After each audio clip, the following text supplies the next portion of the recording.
Chapitre 33. Comment certains gouverneurs de Picrochole, par leur précipitation, le mirent au dernier péril.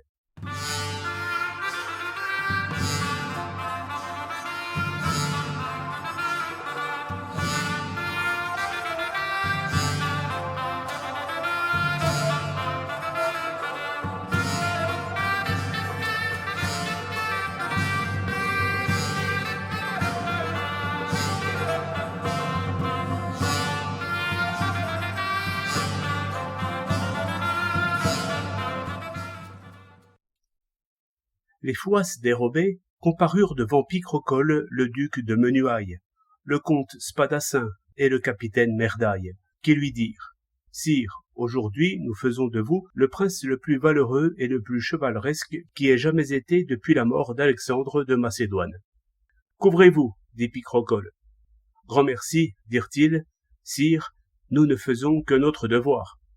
Voici ce que nous proposons.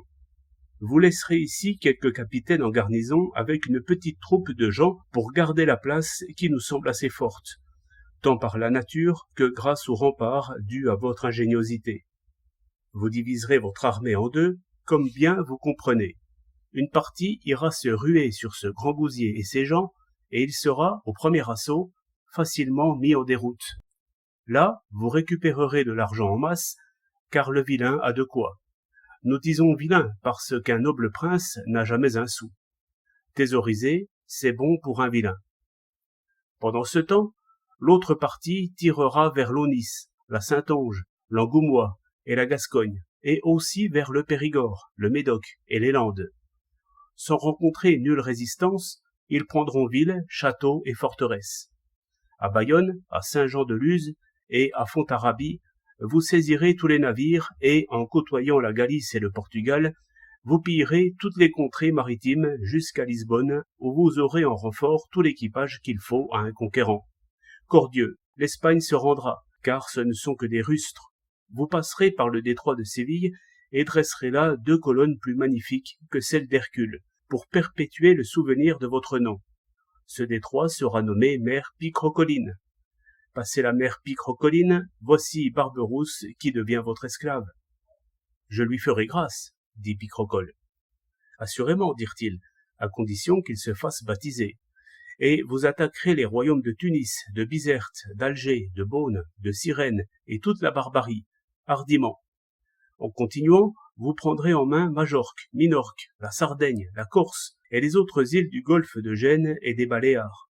En longeant la côte à main gauche, vous soumettrez toute la Gaule narbonnaise, la Provence et le pays des Allobroges, Gênes, Florence, Luc et, Dieu te protège, Rome.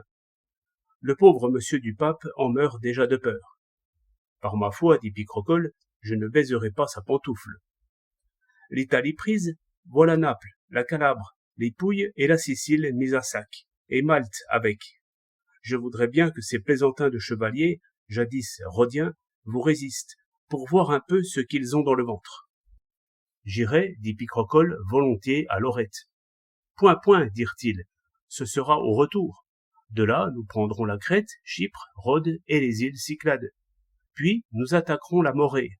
Nous la tenons. Saint-Trégnant, Dieu garde Jérusalem, car le sultan n'est pas comparable à votre puissance. Je ferai donc, dit-il, bâtir le temple de Salomon. Non, dirent-ils, pas encore, attendez un peu. Ne soyez jamais si prompt dans vos entreprises. Savez-vous ce que disait Auguste? Hâte-toi lentement. En premier lieu, il vous faut tenir l'Asie mineure, la Carie, la Lycie, la Pamphylie, la Cilicie, la Lydie, la Phrygie, la Mysie, la Bithynie, Carasie, Adalia, Samagarie, Castamoun, Luga, Sébaste, jusqu'à l'Euphrate. Verrons-nous Babylone et le mont Sinaï? Dit Picrochole. Ce n'est pas nécessaire pour l'instant, dirent-ils. Vraiment, n'est-ce pas assez de tracas que d'avoir traversé la mer Caspienne et parcouru les 2 Arménies et les 3 Arabies à cheval? Ma foi, dit-il, nous sommes épuisés. Ah, les pauvres gens. Qu'y a-t-il? Demandèrent les autres. Que boirons-nous dans ces déserts? L'empereur Julien et toute son armée y moururent de soif, à ce qu'on raconte. Nous avons déjà donné ordre à tout, dirent-ils. Vous avez 9014 grands navires chargés des meilleurs vins du monde, dans la mer Syriaque. Ils arrivent à Jaffa. Là se trouvaient 2 200 000 chameaux et 1600 éléphants que vous aurez pris à la chasse aux environs de Sijil Massa, quand vous êtes entré en Libye. Et de plus, vous avez toute la caravane de la Mecque. Ne fournirent-ils pas suffisamment de vin? Sûr, dit-il, mais nous ne bûmes point frais. Vertu, nom d'un petit poisson, dirent-ils. Un preux, un conquérant qui aspire à l'empire universel, ne peut pas toujours avoir ses aises. Remerciez Dieu d'être arrivé sain et sauf, vous et vos gens, jusqu'au Tigre. Mais, dit-il, que fait pendant ce temps la moitié de notre armée qui déconfie ce vilain, ce poivreau de Grand Gousier? Ils ne chôment pas, dirent-ils. Nous allons bientôt les rencontrer. Ils vous ont pris la Bretagne, la Normandie, les Flandres, le Hainaut, le Brabant, l'Artois, la Hollande, la Zélande. Ils ont passé le Rhin sur le ventre des Suisses et des Lansquenets.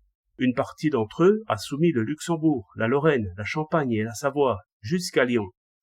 Là, ils ont retrouvé vos garnisons, de retour des conquêtes navales en Méditerranée, et se sont rassemblés en Bohême après avoir mis à sac la Souabe, le Wurtemberg, la Bavière, l'Autriche, la Moravie et la Styrie. Puis ils ont foncé farouchement sur Lübeck, la Norvège, la Suède, le Danemark, la Gothie, le Groenland, les pays hanséatiques, jusqu'à la mer Arctique. Cela fait, ils ont conquis les Orcades et mis sous leur joug l'Écosse, l'Angleterre et l'Irlande. De là, naviguant sur la Baltique et sur la mer des Sarmates, ils ont vaincu et dominé la Prusse, la Pologne, la Lituanie, la Russie, la Valachie, la Transylvanie, la Hongrie, la Bulgarie, la Turquie, et les voilà à Constantinople. Rendons-nous vers eux au plus tôt, dit Picrocole, car je veux être aussi empereur de Trébizonde. Ne tuerons-nous pas tous ces chiens de Turcs et de Mahométans? Que diable ferons-nous donc? Dirent-ils. Vous donnerez leurs biens et leurs terres à ceux qui vous auront loyalement servi. La raison le veut, dit-il. C'est justice. Je vous donne la Caramanie, la Syrie et toute la Palestine. Ah, dirent-ils, sire, vous êtes bien bon. Grand merci. Que Dieu vous donne toujours prospérité. Il y avait là un vieux gentilhomme, éprouvé en diverses aventures, un vrai routier de guerre, nommé Équeffron. Il dit, en entendant ces propos, « J'ai bien peur que toute cette entreprise ne soit semblable à la farce du pot au lait dont un cordonnier tirait une fortune en rêve. » Ensuite, quand le pot fut cassé, il n'y eut plus de quoi manger. Qu'attendez-vous de ces belles conquêtes? Quelle sera la fin de tant d'embarras et de barrages? Ce sera, dit Picrocole, que nous pourrons nous reposer à notre aise quand nous serons rentrés. Alors Équeffron dit, « Et si par hasard vous n'en reveniez jamais? Le voyage est long et périlleux. N'est-ce pas mieux de se reposer dès à présent sans nous exposer à ces dangers? » Oh, dit Spadassin, pardieu, voilà un bel idiot. Allons nous cacher au coin de la cheminée et passons-y notre temps et notre vie avec les dames, à enfiler des perles ou à filer comme Sardanapale. Qui ne risque rien n'a cheval ni mule, c'est Salomon qui l'a dit. Qui se risque trop, dit Équeffron, perd cheval et mule. C'est ce que répondit Marcoule. Bast, dit Picrocole, passons outre. Je ne crains que ces diables de légion de Grand Gousier. Pendant que nous sommes en Mésopotamie, s'ils nous donnaient sur la queue, quel serait le remède? Il est facile, dit Merdaille. Un beau petit ordre de mobilisation que vous enverrez aux Moscovites vous mettra sur pied en un moment 450 000 combattants d'élite.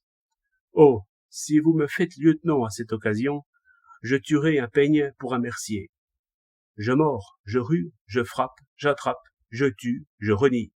Sus, sus, dit Picrocole, qu'on mette tout en train et qui même me suive.